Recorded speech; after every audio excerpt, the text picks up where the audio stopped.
Hello बच्चों, let's see this question. So the question is saying which of the following is membrane less. तो यहाँ पे हमसे पूछा जा रहा है कि इन तीनों ऑर्गेनल्स में से कौन सा ऑर्गेनल जो मेम्ब्रेन लेस है. तो सबसे पहले हम बात करते हैं राइबोसोम की. तो बेटा राइबोसोम बिल्कुल राइट है. राइबोसोम जो है कि इसकी सिंथेसिस करवाता है बेटा, प्रोटीन की सिंथेसिस में हेल्प करता है, और राइबोसोम एक मेम्ब्रेन लेस ऑर्गेनल है.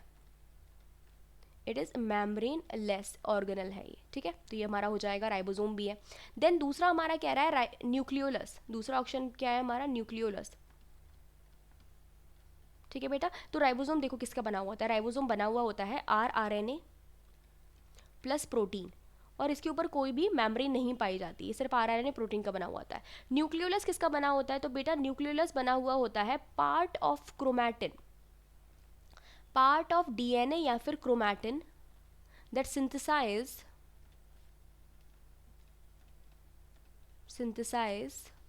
RNA, जो RNA को बनाते हैं. ठीक है, किसको बनाते हैं? RNA को बनाते हैं. यानी कि ये बेसिकली जो पार्ट ऑफ क्रोमैटिन है जो RNA बनाता है वो कहलाता है RDNA. ठीक है, तो RDNA का बना हुआ होता है ये. तो ये क्या है? न्यूक्लियोलस बेसिकली क्या है? क्रोमैटिन मटेरियल का पार्ट है. ठीक है, क्रोमैटिन मटेरियल का एक छोटा सा पार्ट है जिससे बना है. तो ये भी कैसा होता है? मेम्ब्रेन लेस होता है. न्यूक्लियोलस भी मेम्ब्रेन लेस होता है. मेम्ब्रेन लेस होता है और कहाँ पाया जाता है? न्यूक्लियस के अंदर प्रेजेंट होता है, एक ब्लैक से डॉट के रूप में. जैसे कि बाकी क्रोमोसोम वगैरह पड़े हुए हैं, एक ब्लैक के डॉट के रूप में पाया जाता है, न्यूक्लियस होता है. Then C is centriole. तो बेटा सेंट्रियोल भी मेम्ब्रेन लेस होता है. सेंट्रियोल कैसे बनता है बेटा? सेंट्रियोल में दो